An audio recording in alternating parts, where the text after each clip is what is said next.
Sumainyo ang kapayapaan ng Panginoon ngayong oras na ito, mga kapatid, mga kababayan, at lahat ng mga taga-subaybay ng palatuntunang ito ang dating daan.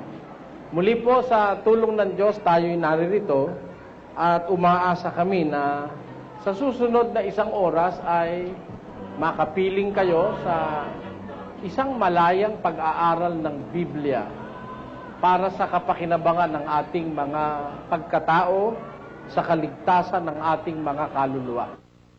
Ngayong oras na ito, patuloy po tayo sa ating ginagawang krusada ng pagbubunyag ng iba't ibang mga katiwalian sa pananampalataya. Nakita natin noong nagdaang linggo ang malaking pagkakamali ng mga nagsasabing magra-rapture daw noong Oktubre 9 at yun namang isa'y Oktubre 28. Yan lumabas po sa pangyayari at sa pamamagitan ng Biblia na yung mga taong yung mga bulaan, mga sinungaling, mga mangangaral na panggagalingan ng pagkaligaw kung hindi tayo ganap na mabibigyan ng karapatang o karapat-dapat na impormasyon sa mga salita ng Diyos sa Biblia. Kaya ngayon pong oras na ito, mga kababayan, ay minagaling namin sa tulong ng Diyos ay ipaglingkod sa inyo muli ang isang paksa ng pag-aaral na may kinalaman sa mga nagaganap na ito sa ating panahon. Alam nyo, kung ating iisipin, isa lang naman ang ugat niyan, lahat na yan eh. Yang hula-hulang mali, yang pag-aaral ng pangangaral na mali, pagbibigay ng maling pag-asa sa mga tao, malaking perwisyo sa sosyedad yan. Alam niyo sa Korea, napakaraming nagbenta ng ari-arian. At pagkatapos nagsasayawan doon at dadating na ang Panginoon Kristo eh. Sa ganap ikang alas 11, dadating na. Sayawan ng sayawan, wala na silang pakialam sa mundo. Pati mga inhinyero, pati mga arkitekto, pati mga doktor, sayawan ng sayawan doon. Miski rito sa may, LDP building ba yun? Dito sa may Quezon City, yung mga nakumbirti nilang mga Pilipino. Ngayon, meron ding mga kababayan tayo na nagbenta raw nung kanilang pag-aari dahil nga naniwala silang yung rapture ay noong 28 at noong 9. Sa bagay, hindi na po bago yan sa mga born again daw sila eh. Bakit? Noong 1988 meron ding grupo ng born again na nagsabing March 1988 daw ang rapture. Pare-parehong napatunayang mali ang mga bagay na yan. Ngayon, iisa po ang pinanggagalingan yan, mga kababayan. Yung pagkakaligaw, yung pagkakaturo ng mali sa mga tao, ang pinanggagalingan yan ang ugat yung mangangaral. At yan ang sinasabi ng ating Panginoong Hesus dito sa Mateo. Pakinggan nyo't gusto kong basahin sandali itong talatang. Alam na ninyo ang talatang ito. Sasariwain lang natin sa pagtuturo ng kasulatan. Ganito ang sinasabi. At sumagot si Hesus at sinabi sa kanila, mag-ingat kayo na huwag kayong mailigaw ni numan. Hindi naman natin pala masisisi si Kristo eh. May pauna siya eh. Mag-ingat ang wika kayo na huwag kayong mailigaw ni numan. Bakit? Sapagkat marami ang magsisiparito sa aking pangalan na magsasabi, ako ang Kristo, at ililigaw ang marami. Kita nyo? Kaya kung kayo aanib sa relihiyon, mga kapatid, mag-iingat kayo. Mga kababayan, bago nyo tanggapin ang isang samahan o ang isang mangaral, ingat muna, suriin nyo muna. Bakit ko sinasabi ito? Kasi may babala si Kristo. Mag-ingat kayo na huwag kayong mailigaw ni numan. Sapagkat marami ang magsisiparito sa aking pangalan. At ito'y totoo. Bagaman maraming mga propeta sinasabi ang mga tao na popular daw silang mga propeta, kagaya ni Baha'u'llah nung Baha'i Faith. Kagaya ni Zoroaster ng relihiyong Zoroastrianism. Kagaya ng iba't ibang mga kinilalang tao sa relihiyon. Ang totoo yung sinabi ni Kristo. Sa mga huling panahon, marami ang magsisipa rito. Sa pangalan ni Zoroaster? Hindi. Sa pangalan ni Buddha? Hindi. Maraming magsisipa rito sa aking pangalan, ang sabi ni Kristo. Kaya hindi ba ang katuparan ngayon yung nagkalat na yung mga born again daw sila? Mga matik-matik?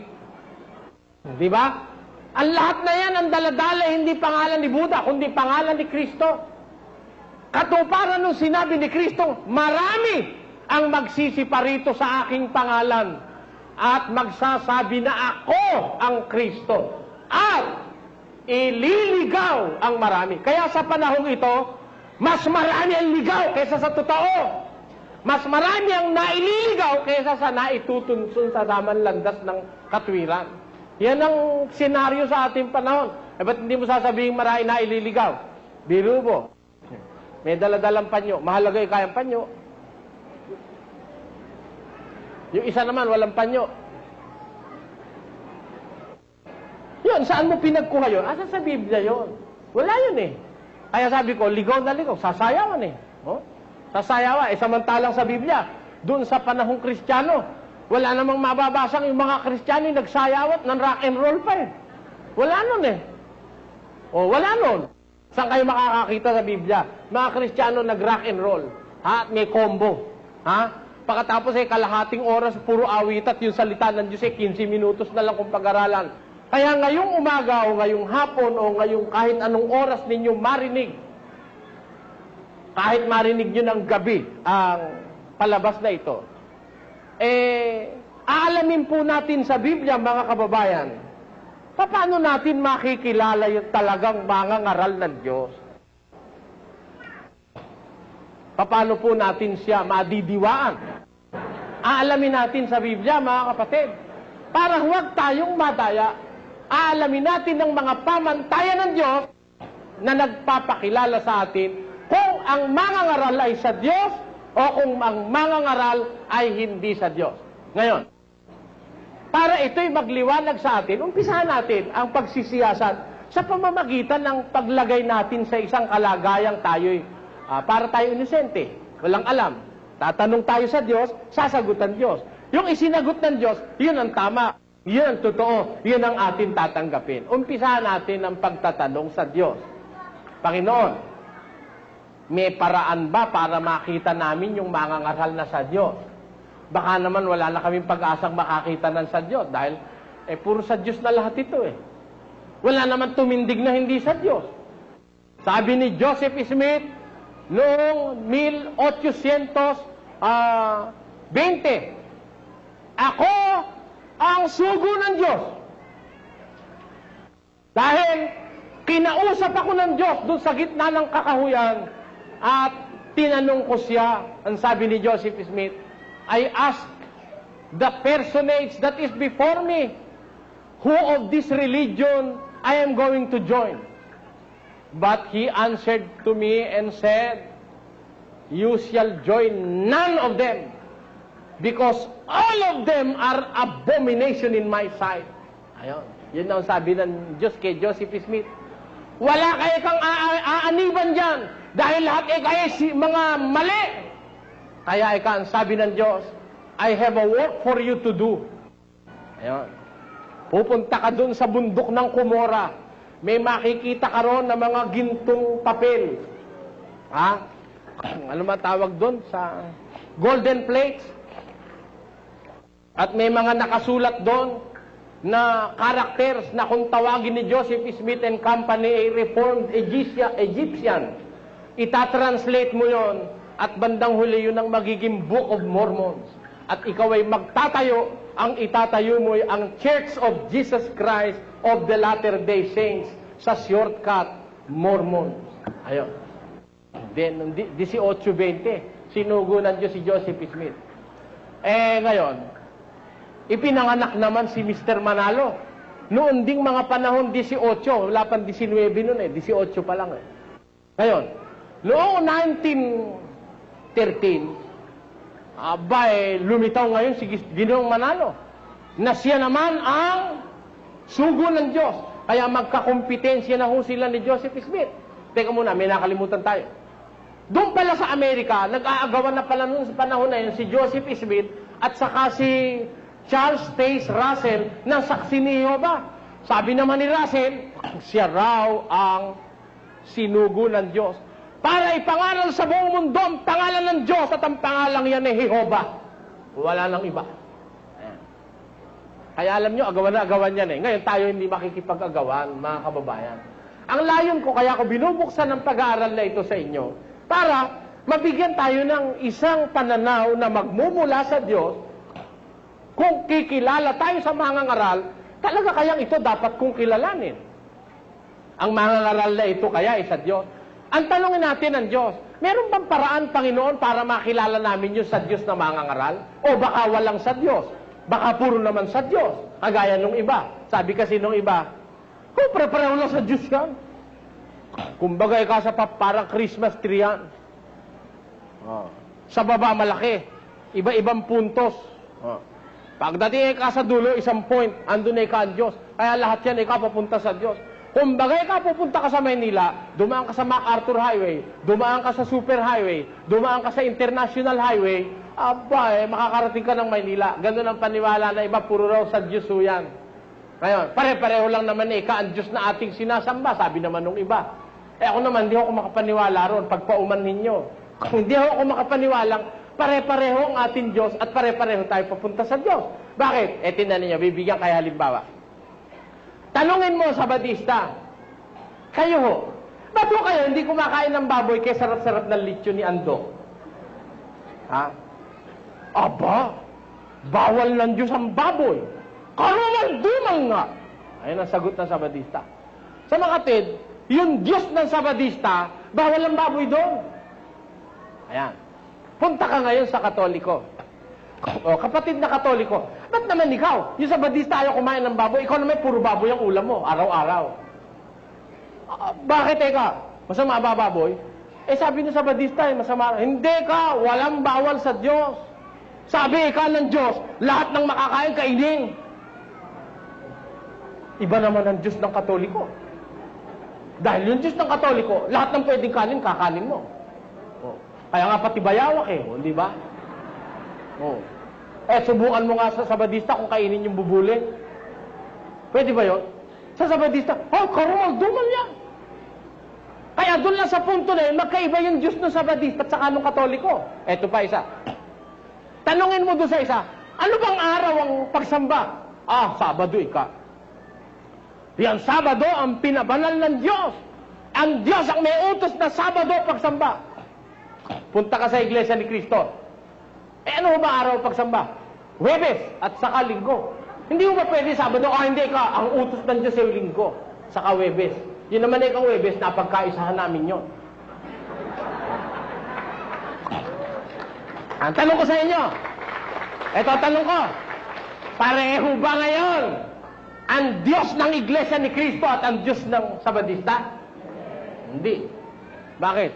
Yung Diyos ng Sabadista, bawal ang baboy, bawal ang talangka, bawal ang alimango, bawal ang walang kaliskit, bawal ang alamang. Maraming bawal. Pero yung Diyos naman ng Katoliko, walang bawal. Wala. Basta makakain. Kakainin mo. Ganon din ang Iglesia ni Cristo. Iba naman ang Diyos ng mga karismatik. Bakit? Bawal ng Diyos magsigarilyo. Sabi ng mga karismatik. Sabi naman ng Iglesia ni Ginoong Manalo, hindi bawal ang sigarilyo. Walang nababasa sa Biblia, bawal ang magsigarilyo. Basahin mo dyan may bawal sigarilyo. Naisip ko tuloy, wala ring mababasa sa Biblia, bawal ang magsyabu. Baka kaya libre rin ang syabu sa kanila. Dahil walang mababasa, bawal ang syabu. Dahil wala yung syabu sa Biblia, wala yun. Ganon ang katwiran na iba. Kaya dyan, makikita nyo, mga kababayan, hindi totoo pare-pareho Diyos natin Hindi totoo. At hindi totoo, papunta tayo lahat sa Diyos. Ngayon, alin ang totoo? Panginoon Diyos, gusto naming makakita ng mga ngaral na totoo. Ng mga ngaral na kagaya ng mga apostol. Kagaya ng mga propetang si Jeremias, si Isaiah, si Habakuk, lahat ng mga propetang dakilang mga ngaral ng Diyos na hindi nagsisinungaling sa tao, sa katotohanan. Gusto naming makakita. Panahon namin panahon ng mga manluloko. Ito pong panahon natin panahon ng mga panggagancho, panahon ng mga pagliligaw ayon sa Biblia, panahon mapanganib. May pag-asa pa ho ba kami makakita ng mga ngaral na sa Diyos? Ano ang sagot ng Diyos? Pakinggan nyo sa isang talata ng unang Juan, sa Kapitulo 4, versikulo 1, ganito ang ating mababasa. Mga minamahal, huwag kayong magsipaniwala sa bawat espiritu. Sino po ang nagsasabi ng talatang ito? Ang nagsasabi ang alagad na si San Juan. Ang kausap ang mga kapatid sa loob ng katotohanan. Ang sabi ni San Juan, mga minamahal, huwag kayong magsipaniwala sa bawat espiritu, kundi inyong subukin ng mga espiritu kung sila'y sa Diyos, sapagkat maraming nagsilitaw na mga bulaang propeta sa sanlibutan.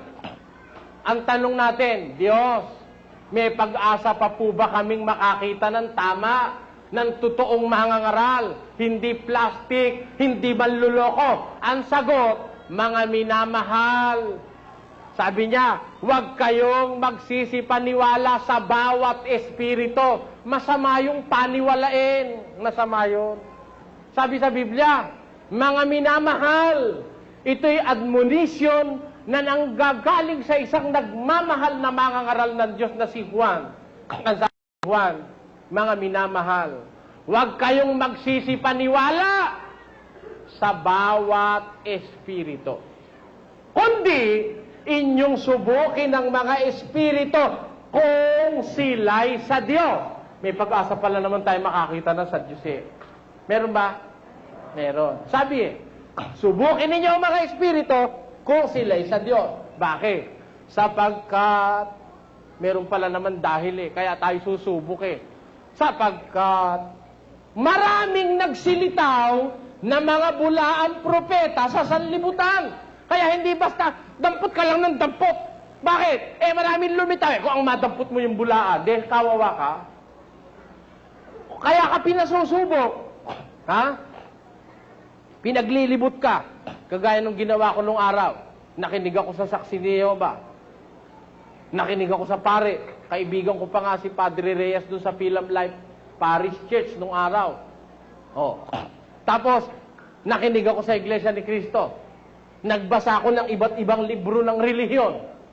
Bago ako nagdesisyong sasama sa samahang ito, kumbaga sa kawikaan Tagalog nagsunog muna ako ng kilay. Kaya ako naman sinabi kawikaan Tagalog, hindi pwede sa English yon. Kasi yung araw, tinanong ko yung lola ko, Lola, bakit ba ako nagsusunog ng kilay? Bakit ba kailangan mo para ka matuto, susunugin mo pa kilay mo? Hindi, kaganito kayo apo. Nung araw dito sa ating bansa, walang ilaw, kundi yung kingke. Yung sa Kapampangan paritan. Sa Tagalog gasera yata ang tawag doon. Na maliit na ilaw na kukuti-kutitap sa gabi. Pag ikaw nag-aaral nung kailangan idikit mo yung binabasa mo doon sa ilaw at pati ikaw didikit. Kaya kung minsan sa kadidikit mo, hindi mo napapansin, sa kababasa mo, sunog na pala yung kilay mo. Ayon. Ganun pala kahulugan nung nagsusunog ng kilay. Ngayon, bakit kailangang magsunog ka ng kilay sa pag-aaral sa relihiyon? Kung yung nag-aaral ng abugasya, nagsusunog ng kilay, kung minsan pagka mahaba ang balbas at bigoti, pati bigoti at balbas nasusunog. Para lang matuto ng pagkaabugasya, lalo naman sa relihiyon. lahat ng pwedeng sunugin, sunugin natin para lang tayo matuto ng relihiyon. Bakit? Sabi ng Biblia, huwag kayong magsisipaniwala sa bawat espiritu, kundi ninyong subukin ang mga espiritu kung sila'y sa Diyos, sapagkat maraming nagsilitaw na mga bulaang propeta sa sanlibutan. Maraming mga sinungaling ngayon. Bakit hindi sinungaling? O, tinan ninyo kung di sinungaling. Biro mo, Trinitarian ka. Yung isa naman oneness. Pinababayaan mo sumamba yung oneness dun sa Trinitarian, at yun naman Trinitarian, pinababayaan sumamba yung membro niya sa oneness. Eh di kumbaga sa babae, nagpapalitan kayo niya ng asawa at nagkaapiran kayo niyan. Bakit? Sabi, kung talagang yun mali, hindi ka dapat makisama ron. Tama? Kung yun hindi tama, hindi ka dapat magkaroon ng bahagi ron. Pakinggan nyo. Sa isang talata ng 2 Korinto. Kaya kayo nakakahalata. Pinamimigay kayo ng pastor nyo. Pwede rin kayo makinig doon. Kaya lang, yung abuloy nyo, yun lang ang huwag niya ipamimigay. Dito nyo ikaibibigay sa Mother Church. Halatang halata, ang motibo'y sa lapi. Pakinggan nyo. Sabi ni San Pablo sa 2 Korinto 6:14. Huwag kayong makipamatok ng kabilan sa mga hindi nagsisisampalataya. Bawal o hindi? Ulitin ko. Huwag kayong makipamatok ng kabilan sa mga di nagsisisampalataya. Sapagkat, anong pakikisama mayroon ang katwiran at kalikuan? O anong pakikisama mayroon ang kaliwanagan sa kadiliman? O anong pakikipagkasundo mayroon si Kristo kay Belial? O anong bahagi mayroon ng sumasampalataya sa mga di sumasampalataya? Kita nyo, bawal ng Diyos yun na yung mali, sasamahan mo. Etong mga pastor ngayon, pwede kayong mag-apiran. Pwedeng sumambaron. Yung sinasabi nilang ecumenism, na pwede kang dumalo ron, mali ang pananampalataya nun, sabi ng pastor mo. Sabi naman ng iba, yun naman ang mali. Sabi naman ng isa, yun ang mali. Ba't kayo nagpapalitan ng ganon? Mali yun. Kung tama, tama lang. Bakit ganon? Kasi hindi naman mahal yung miyembro nila. Ang mahal lang sa miyembro nila ay pera. Kaya ang sabi, pwede kayong dumalo sa other Christian groups. Pero mga kapatid, yung abuloy nyo, love opening, dito sa atin nyo ibibigay. Hindi halatang halata. Kita nyo, natatawa yung mga charismatic na dating charismatic. Alam na alam nila. Si kapatid na Navarro, close up mo nga, charismatic yan alam na alam niya yung stroke ng mga pinanggalingan nila Ayan, si kapatid na Navarro, na isang biktima niyang mga matik-matik na yan. Ano ibig ko sabihin sa inyo mga kapatid? Kaya sabi ng San Juan, huwag kayong maniniwala sa bawat espiritu. Subukin nyo mga espiritu kung sila'y sa Diyos.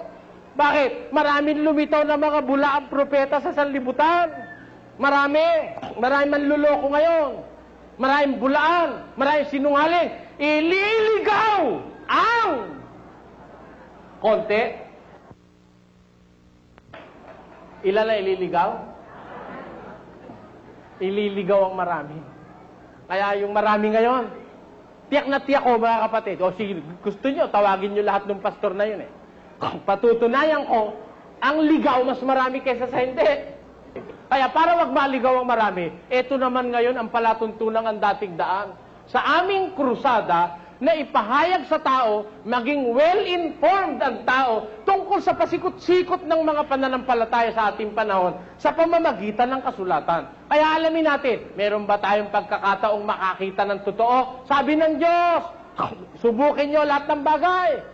Sabi niya, huwag kayong magsisipaniwala sa bawat espiritu. Subukin ninyong mga espiritu kung sila'y sa Diyos. O di, meron sa Diyos. Meron sa Diyos.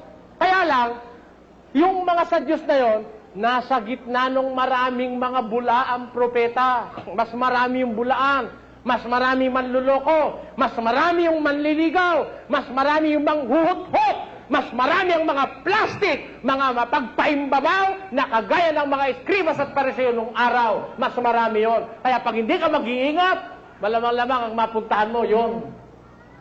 Yung iglesia ng mga plastic na umiiyak na wala naman luha. Mga kapatid. Para nakakain ng kamyas na walang asin. Kaya asim-asim ng pagmumukha, wala namang luha. Yon ang naituro niyang mga pastor na yan na mga pag-aartista sa kanilang mga miyembro. Ako po'y pinagpala ng ating Panginoon. Hallelujah! Amen.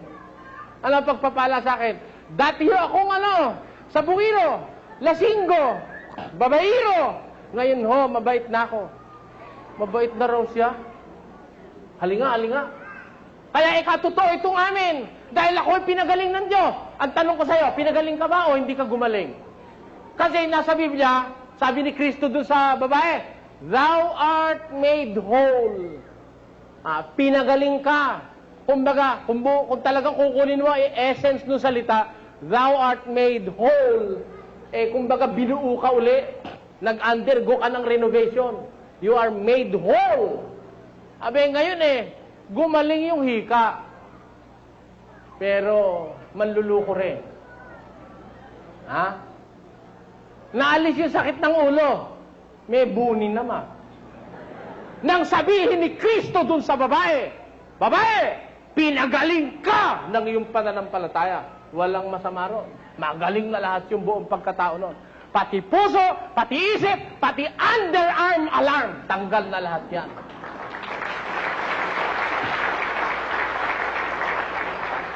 Mga Eri, gumaling daw yung hika niya, may buni naman siya.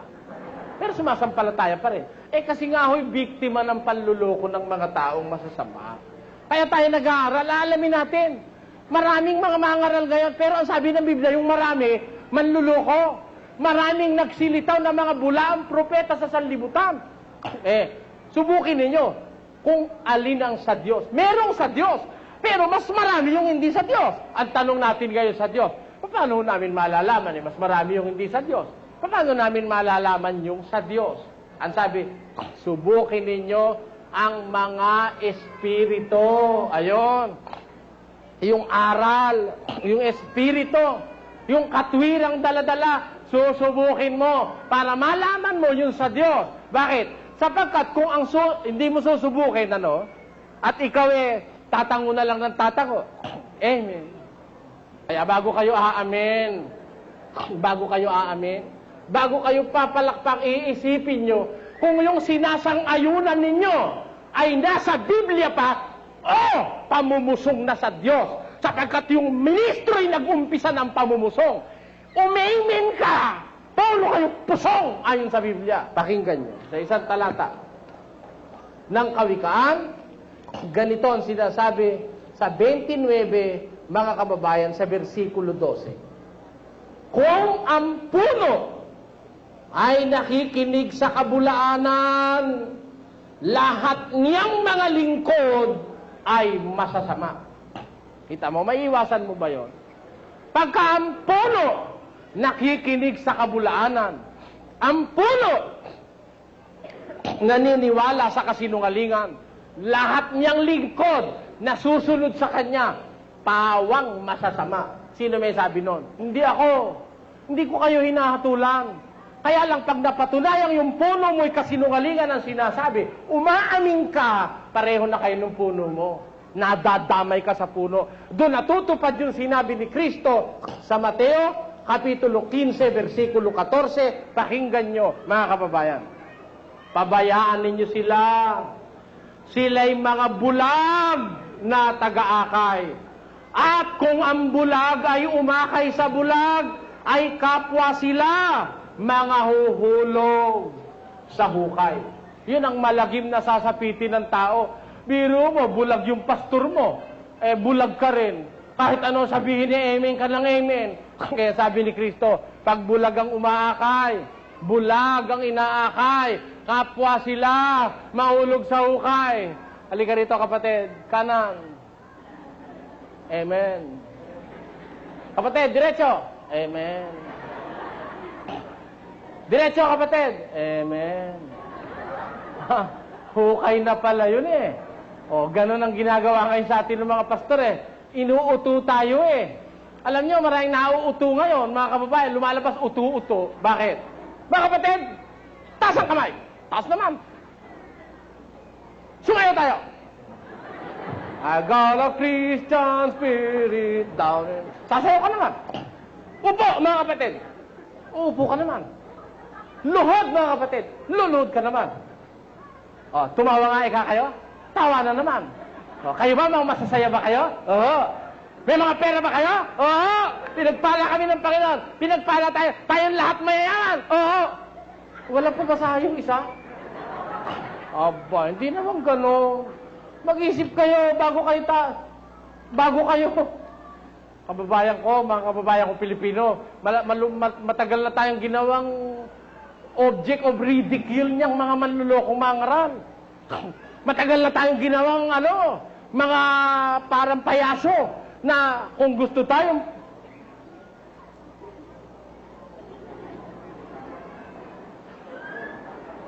sunod naman tayo. Gusto tayong wisikan tayo, pwede. Gusto tayong pabangunin, pababangunin tayo. Gusto tayong paupuin tayo. Huwag ganon. Huwag kayong basta-basta susunod na susunod.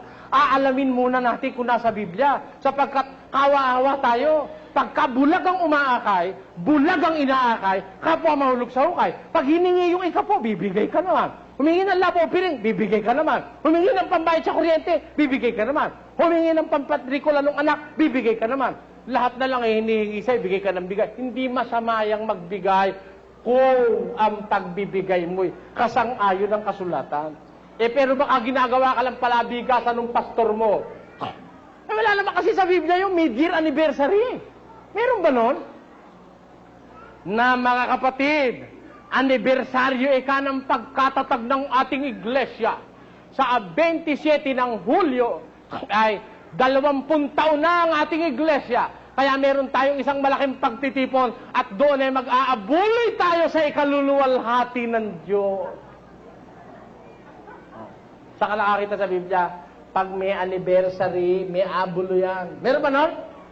O sige, kahit isang sitas lang pakita mo. Ako naman pag may sitas, amen. Yuko ang ulo ko pag may sitas. Pagka wala, inimbento lang ng pastor.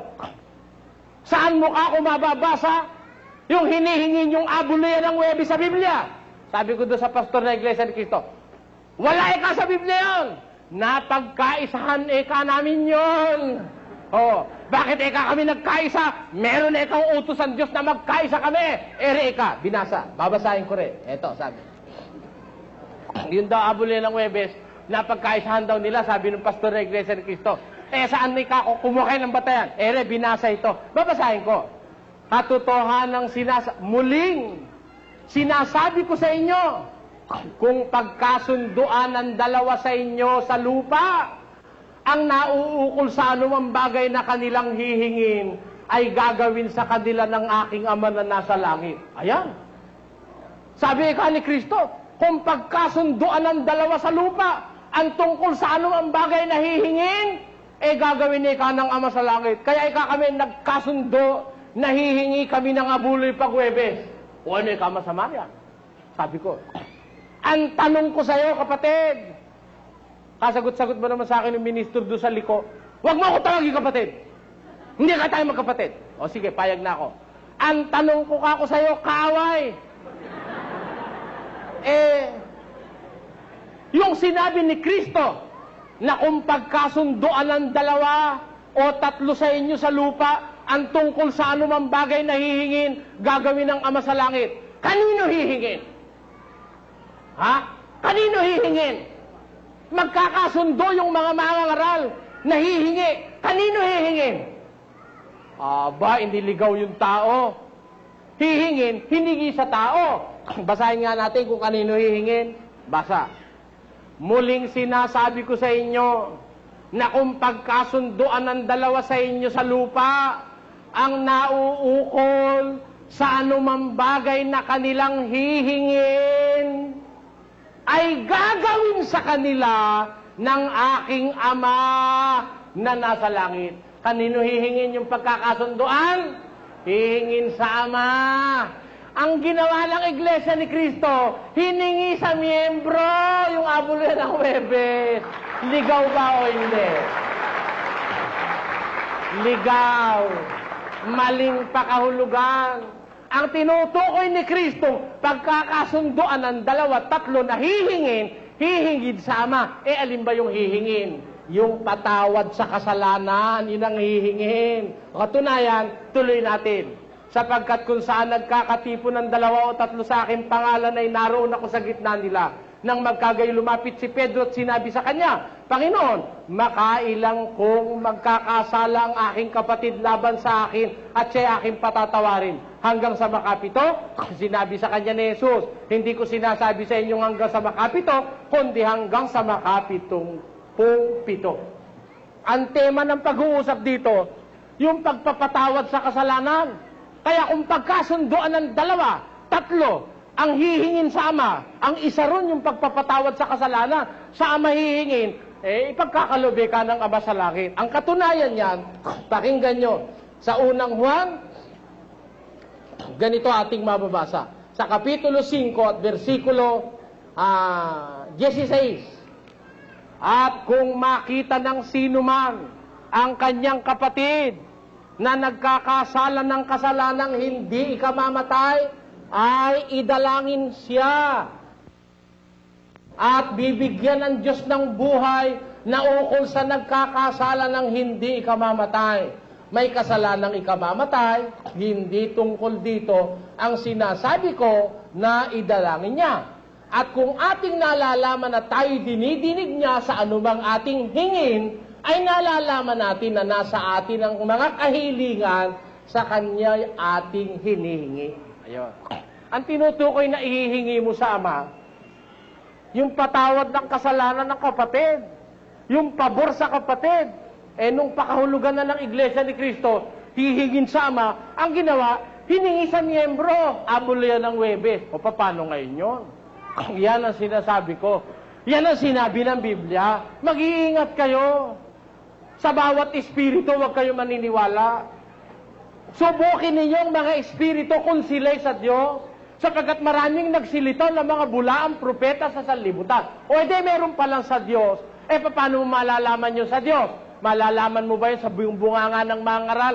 Kahit sino tumayo riyan, siya raw sa Diyos Tanungin natin ang Diyos. Panginoon namin Diyos. Sabi mo, maraming bulaan. Pero meron ding sa Diyos. Paano namin makikilala yun sa Diyos? Pakinggan niyo. Sa isang talata ng ikalawang Korinto, Kapitulo 10, versikulo 18, ganito ang pahayag ng apostol na si San Pablo. Sapagkat hindi subok ang nagtatagubilin sa kanyang sarili, kundi ang ipinagtatagubili ng Panginoon. Ano sabi ng Biblia? Hindi subok yung nagtatagubilin sa kanyang sarili, kundi ang ipinagtatagubilin ng Panginoon. Hindi pwedeng kung sinabi niya, man of God, maniwala ka na agad. Hindi subok yon na ipinakikilala yung sarili niya. Hindi subok ng nagtatagubilin sa kanyang sarili. Sino yung subok?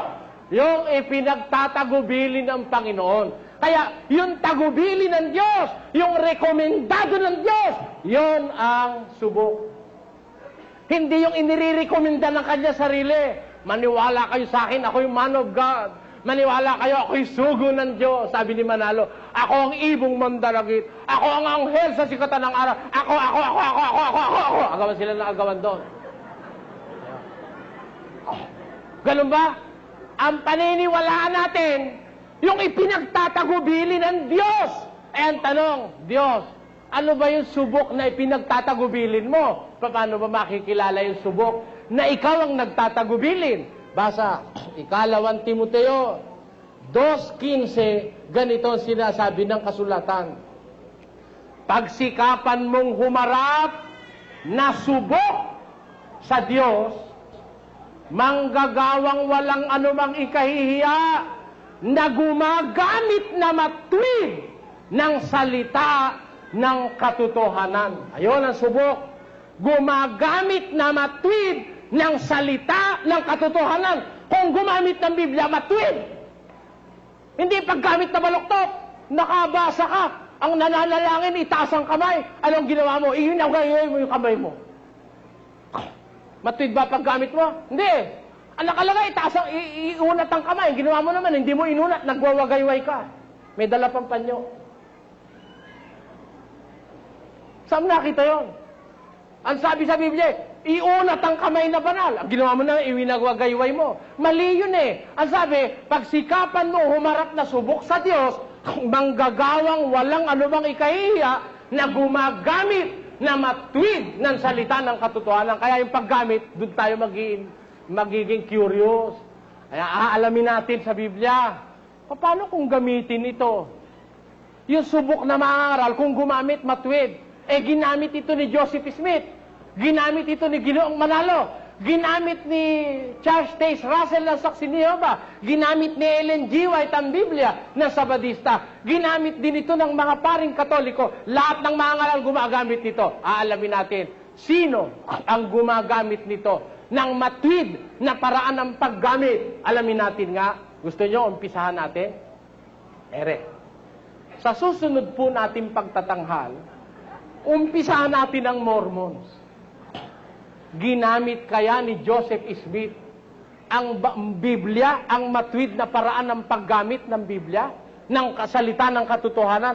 Kasi yun ang subok sa Diyos eh. Kung gumamit, ginagamit na matwid ang salita ng katotohanan. Umpisahan natin sa Mormons. Ito po'y kahilingan ng ating mga regular listeners. Magabang kayo, magmumula sa susunod na Lunes, atin pong pag-aaralan ang mga kabalakyutan ng Church of Jesus Christ of the Latter-day Saints o Mormons na itinayo ni Joseph Smith. Pagkatapos, pagsusunod-sunurin natin yung iba't ibang mga ngaral na yan para tayo makasang-ayon sa Biblia na ang utos ng Biblia, subukin ang bawat espiritu kung sila'y sa Diyos. Wala tayong layong masama, ang layo natin sumunod sa Diyos na subukin ang mga espiritu kung sila'y sa Diyos. Aalamin natin sa pagtuturo ng kasulatan.